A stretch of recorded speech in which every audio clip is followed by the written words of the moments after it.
우아한 삶의 취향을 책을 통해 이야기하는 팟캐스트 혼밥생활자의 책장.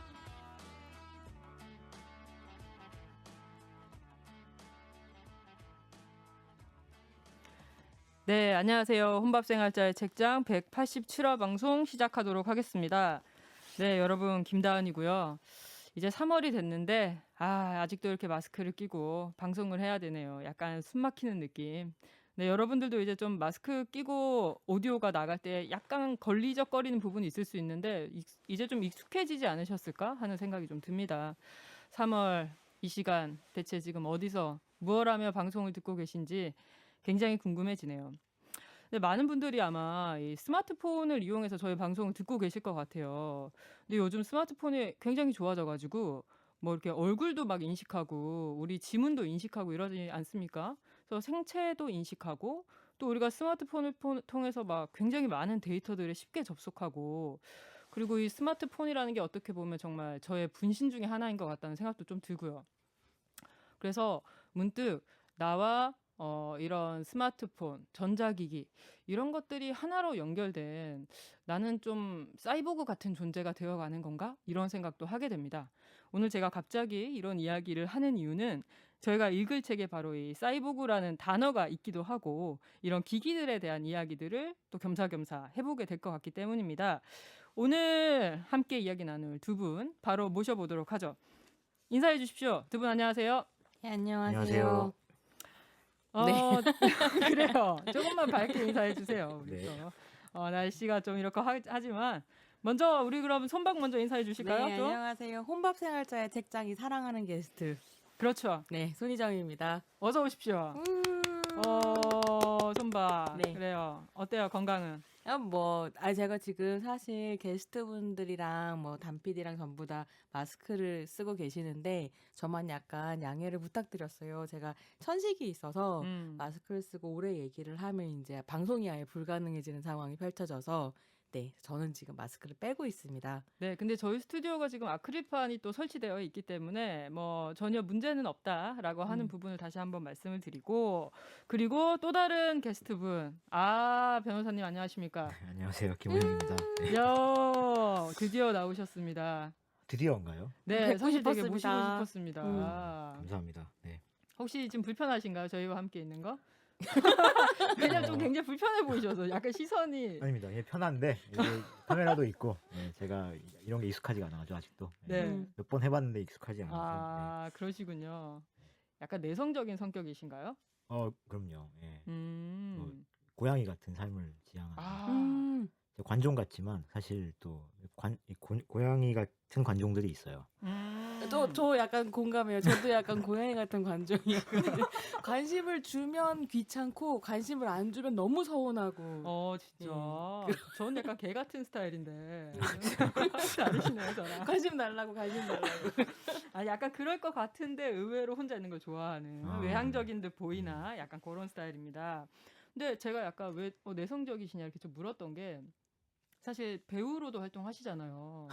저는 그 김 변호사님을 이전에 뵌 적이 있는데 그때 제가 그 3일로 창구극장에서 예전에 공연하셨던 모습을 뵌 적이 있었어요. 그게 1인극이었고 공연 제목이 사랑과 우정에 관한 차별 금지 및 권리 구제에 관한 법률이라는 제목의 연극을 제가 봤던 기억이 있고 또 이후에 이제 같이 토크하는 것까지도 보고 했어서 좀 되게 외향적인 성격일 거라고 제가 혼자 착각을 했네요.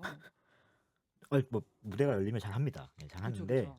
근데 이제 그 익숙하지 않은 공간이나 사람들과 특히 이 영상이 촬영되는 순간은 특히 저는 좀 잘 못하는 것 같아요. 영상 너무 크게 의식하지 마십시오. 혹시 정말 원하시면 화면은 빼고 목소리만 내거든요. 그렇게 다양하게 조정할 수 있습니다. 네, 적응하면 테크놀로지의 시대니까요. 그렇죠. 뭐든 가능할까요, 우리?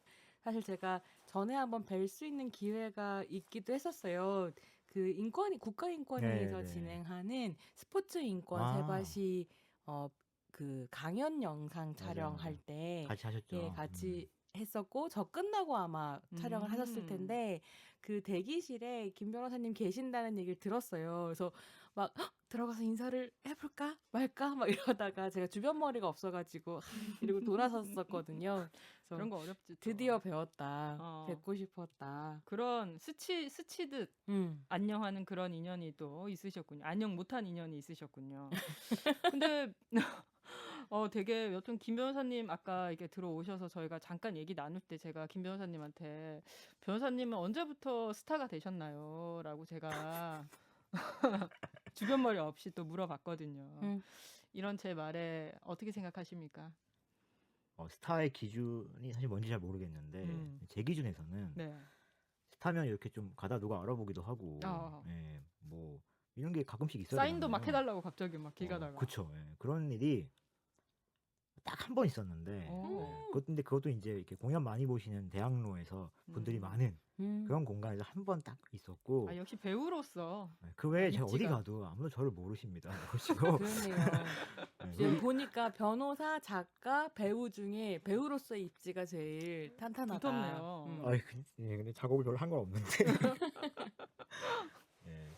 근데 뭐 이번에 그 이제 김초엽 작가님과 같이 썼잖아요. 그건 이제 알 수 있는 것이 제가 가끔 이제 인스타 검색을 해보면 다 이제 독자님들이 10명 중에 9분은 김초엽 작가님의 이름만 보고 이 책을 샀다. 아, 정말요? 쭉 감상을 하시는데 마지막에 우와. 김호영 작가님 이번에 처음 알았는데 뭐 오. 그래서 역시 뭐 그런 게 스타가 아닌가 저는 어. 생각합니다. 예, 물론 저도 이제 많은 분들이 독자분들이 책 읽어주시고 너무 감사하지만 뭐 스타라고 하기에는 김초엽 작가에 비하면 나는 아직 덜 스타다. 너무 김초엽 작가님 너무 약간 우리 비욘드 리치라고 할까요? 저 그쵸. 위에 그렇죠. 그건 계셔가지고 그렇죠. 네. 감히 거기에 비유하면 조금 이상하긴 합니다. 네. 아니 근데 사실 김 변호사님의 글을 아시는 분들은 저는 많으실 수 있다고 생각합니다. 글을 통해서 사실 많은 분들이 김 변호사님 아실 것 같고 또 책도 이전에 2권 정도 더 내셨고 그죠? 네. 그 책 읽어보신 적 있으세요, 손박? 저는 사실은 이전에 이 내신 책들? 책이 처음이에요. 지금 김 변호사님 아, 쓰신 스타가 그- 아닌 게 확실합니다. 그럼. 아니 근데 그런 거 있는 것 같아요. 이 책을 읽고 나서 이전에 그러니까 워낙에 호평받은 작업들이 있고 뭐 실격당한 자들을 위한 변론이라든지 그러니까 늘 읽어야지라는 생각을 하고 있었는데 아직 접근을 못했었던 거죠. 근데 접근성이 오늘- 떨어지네요. 오늘 이제 이야기 나눌 책을 읽으면서 다른 작업들 봐야 되겠다라는 생각을 되게 굳게 하고 왔습니다. 알겠습니다. 아니 근데 우리가 어떻게 부르는 게 편할지 그죠? 아까 직업이 참 여러 개다 얘기하셨는데 손박도 어디 변호사님, 작가님, 배우님 뭐가 좋으세요? 저는 정말로 그 여러 가지 물론 발을 들이긴 했는데 제대로 하는 게 사실 없어요. 그래서 굉장히 그 변호사라는 호칭도 좀 민망하고 그거 뭐 업무를 하는 공간에서는 그렇게 부르실 수도 있지만 그게 아닌 공간에서는 그것도 그렇고 또 작가라고 불리는 것도 좀 민망. 역시 나는 배우다. 배우지만 그냥 뭐 저는 원영님, 원영씨 뭐 좋습니다. 네, 그렇게 불러주십시오. 네. 우리가 못하잖아. 우리가 누구를 님이라고 어떻게?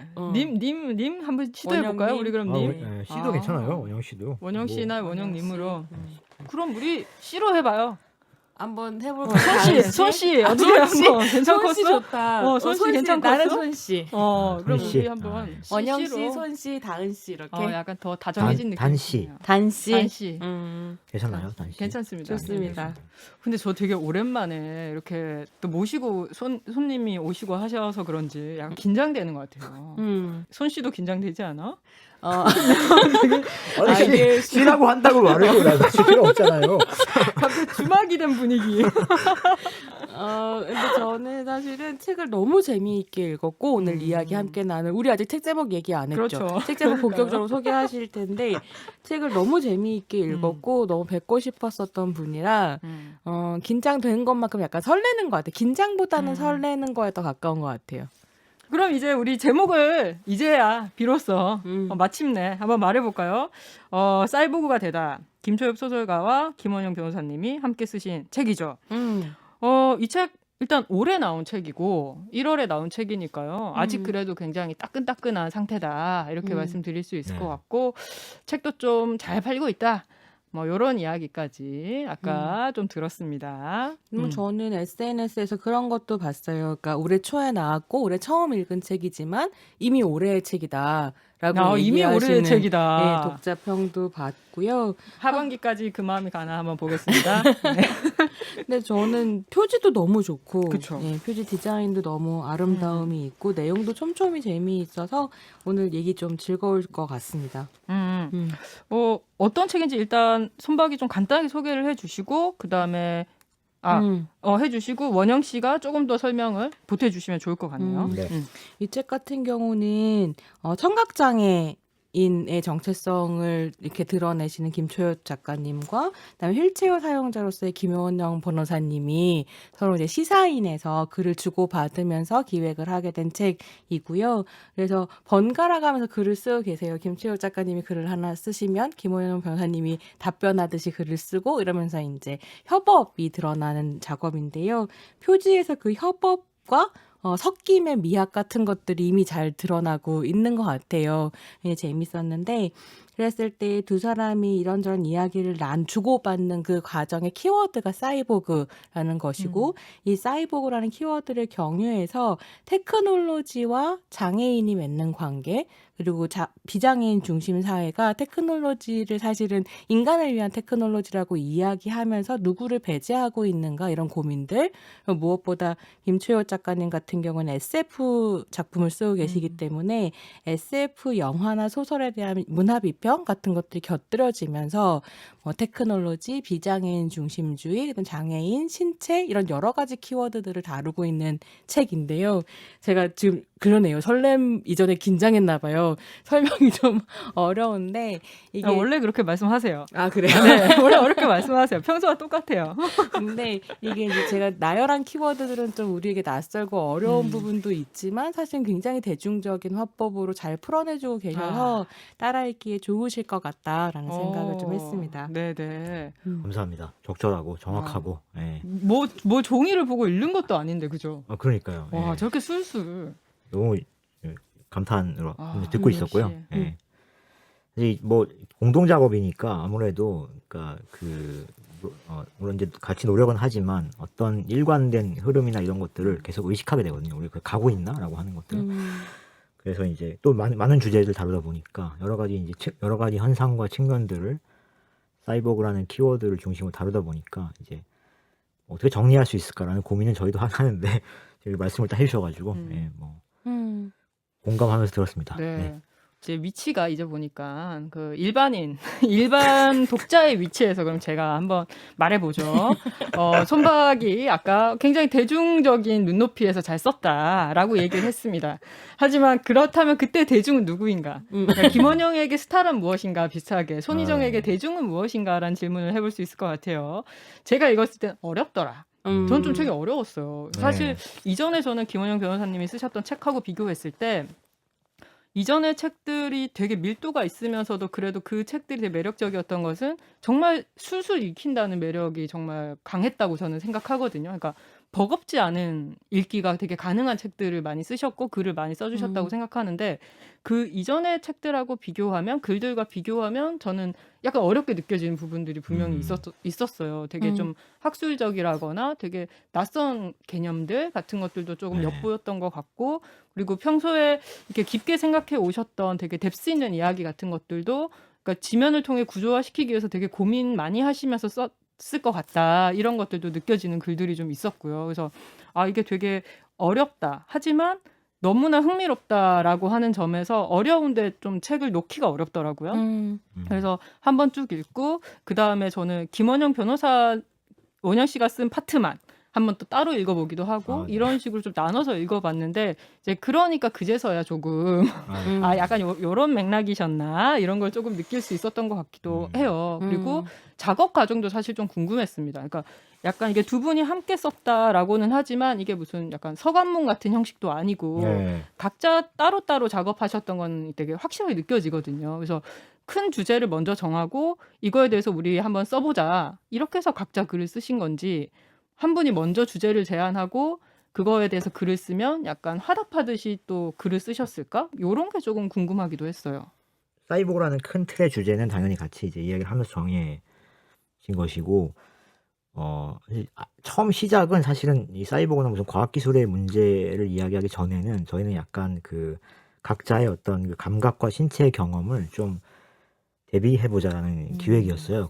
그런데 이제 그렇게 얘기를 하다 보니까 초엽 작가님이 또 그 자연과학을 또 공부하는 분이기도 하고 SF 작가기도 하시고 또 저도 이제 관심이 있던 주제라서 그것을 이제 기술과 관련지어서 이제 이야기를 하는 것으로 발전하게 되었죠. 그래서 이제 그 부분은 합의를 어떤 정해지고 갔지만 이 책에 있는 개별적인 어떤 목차들이랄까요? 그런 것들 사실 매번 뭐 이 주제에 대해서 내가 써볼 테니까 거기에 대해서 뭐 이렇게 답변을 한다던가 이런 방식으로 사실 쓰진 않았어요. 그렇게 하진 않았는데 그런데 시사인 이제 기고를 또 하고 그러면서 각자 갖고 있는 생각과 이제 관심사들을 조금 이제 알 수 있게 되고 또 그에 관해서 이야기를 하다 보니까 어떤 약간 놀랍게도 되게 저희가 문제식 비슷한 거예요. 예, 문제식이 비슷했어요. 저는 좀 저 개인적으로는 차이를 많이 드러내고 싶었는데 사실은 저희가 가지고 바라보고 있는 문제 의식이나 어떤 지향 같은 게 되게 비슷하다라는 생각을 해서 그래서 거기 아마 제가 어디서도 얘기했는데 그러니까 저랑 초엽 작가님은 사실 10년 뭐 초엽 작가님 빠른 뭐 93 뭐 이래가지고 정확히 따지면 11년 가까운 시간 차이가 있거든요. 그런데도 어떻게 우리가 되게 비슷한 생각을 하고 있을까라는 게 되게 신기했고 그래서 이제 아마도 그것이 이제 2000년대 이후에 우리 한국 사회에 뭐 페미니즘 담론을 비롯해서 또 장애학이나 장애 운동들이 만들어왔던 어떤 흐름들 속에서 우리가 성장했기 때문이 아닌가 이런 생각을 하게 됐어요.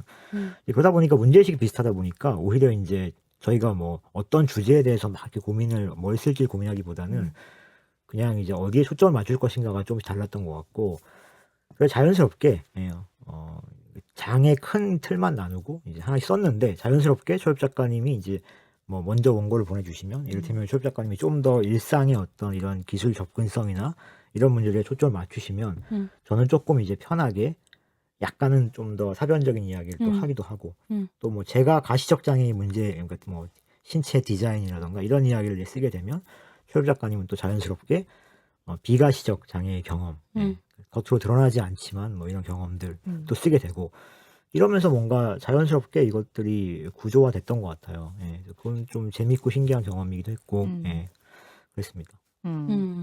근데 한편 생각해 보면 사실 장애 그리고 테크놀로지 이런 두 키워드가 우리들한테 되게 익숙한 키워드는 분명히 아닐 것 같아요. 그리고 그 두 개가 섞여 있는 이야기들로 이 한 권의 책이 묶여져 있잖아요.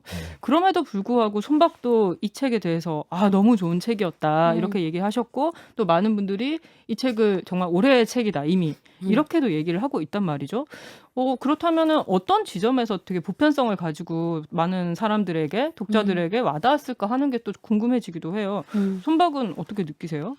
사실 이제 저는 이 책을 읽으면서 했었던 생각이 여러 가지가 있는데 그 중에 한 줄기는 장애 인권이나 장애학의 관점에서 접근하는 그 장애 관점에서 접근하는 테크놀로지의 문제와 페미니즘 여성 관점에서 접근하는 테크놀로지의 문제가 어떤 흡사한 궤적을 좀 가지고 있다는 생각을 했었던 것 같아서 겹쳐지기도 하고 만나기도 하고 헤어지기도 하고 이런 부분들이 있는데 사실 페미니즘 안에서도 1950년대 이후로 되게 꾸준하게 테크놀로지가 여성을 해방시켜줄 것인가 아닌가, 뭐 가전제품이 여성을 해방시켜줄 것인가 아닌가, 혹은 뭐 다양한 성형 기술이 그게 꼭 뭐 미를 위한 것이 아니라 치료에 뭐를 위한 성형이라고 하더라도 그런 다양한 성형 기술들이 뭐 여성을 해방시켜줄 것인가 아닌가 이런 논쟁들이 계속 있어 왔었거든요. 그래서 이거를 완전히 자본화된 테크놀로지로부터 해방되어서 우리가 어떻게 조금 나와 타자 그리고 자연까지 공존할 수 있는 테크놀로지를 상상할 수 있을 것인가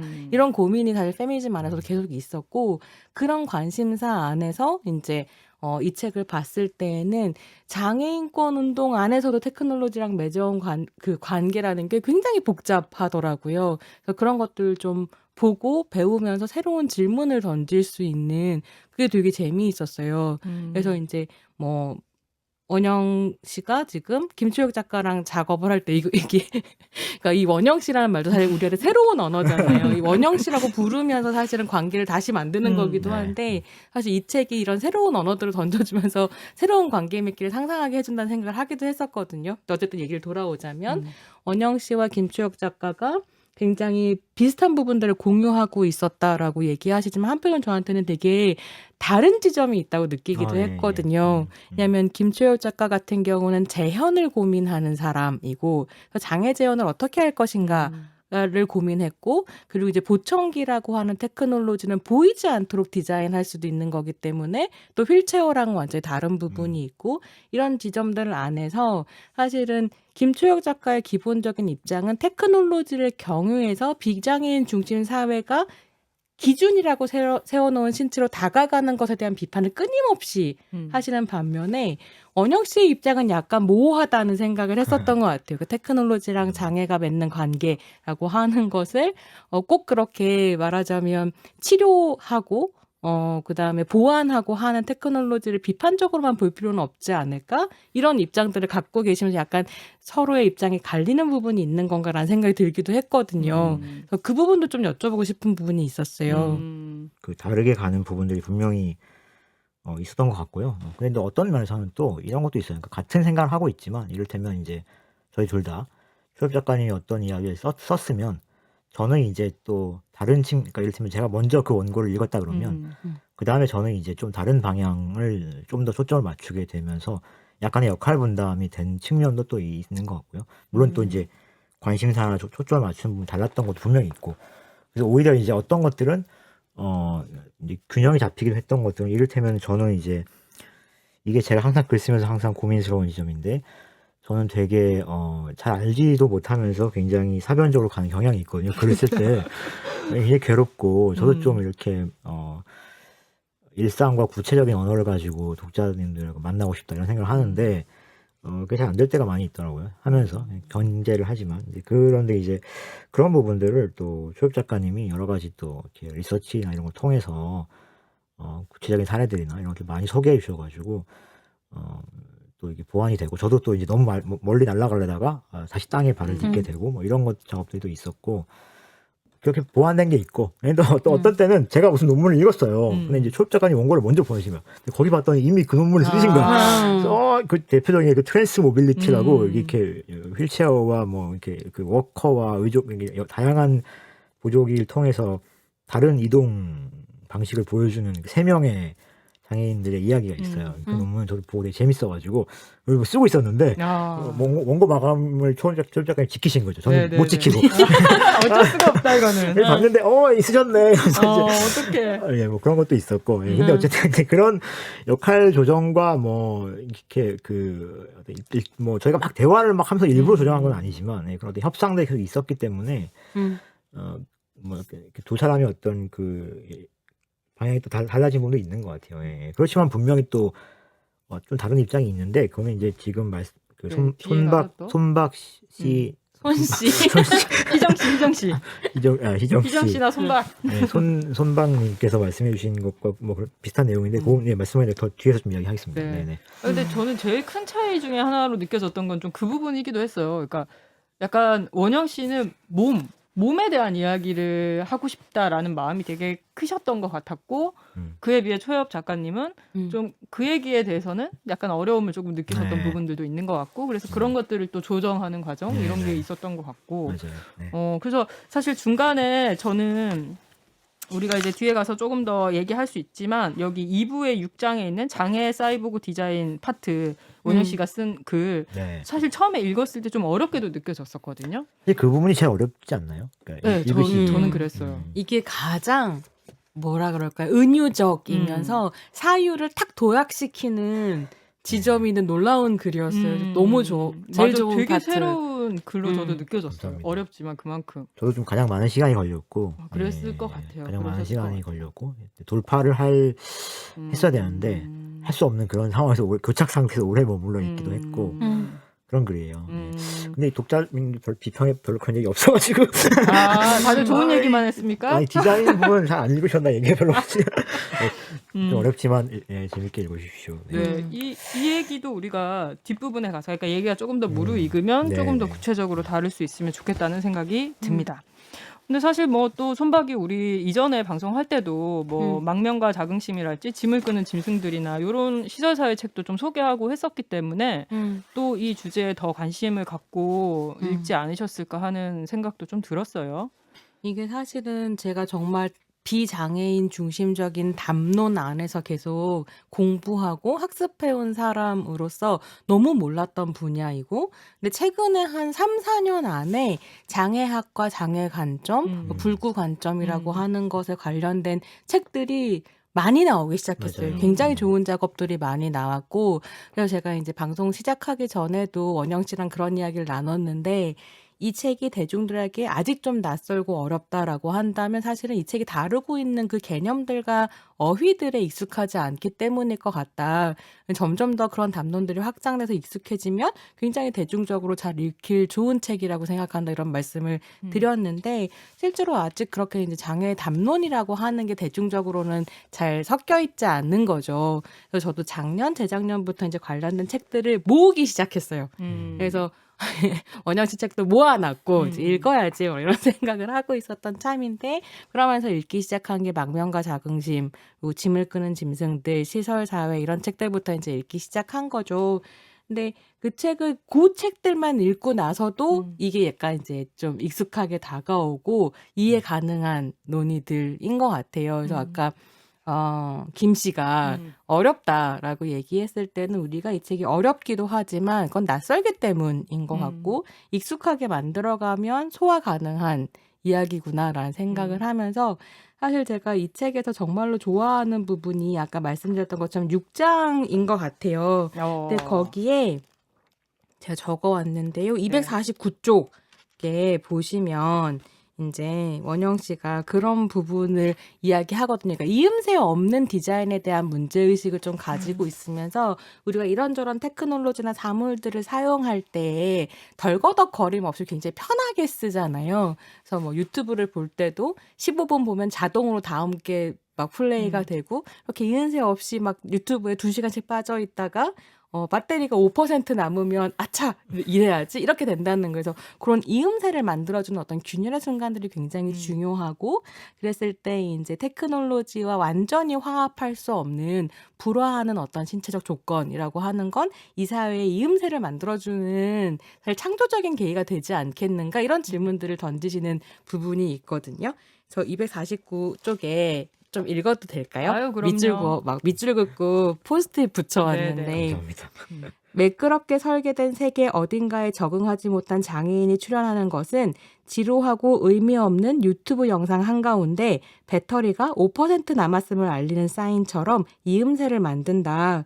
그 틈새에서 우리는 넋놓고 지켜만 보던 세계에서 빠져나와 비로소 우리 자신에게 시선을 돌린다. 라는 요 문장이 사실은 이 책 전체를 관통하는 어떤 의미처럼 저한테는 다가왔던 것 같아요. 그러니까 제가 굉장히 페미니즘을 공부한다고 하면서도, 때로는 퀴어 페미니즘을 공부하기도 하면서도 이음새 없는 사유와 인식론 안에 있었던 거 아닌가. 그래서 엄청 굉장히 깊은 성찰을 하셨네요. 이 망명과 자긍심도 그렇고, 짐을 끄는 짐승들도 그렇고, 사이보그가 되더라도 그렇고, 그 매끈해 보였던 어떤데, 저는 되게 울퉁불퉁하고 끊기는 지형에서 공부하고 있다고 믿고 있었거든요.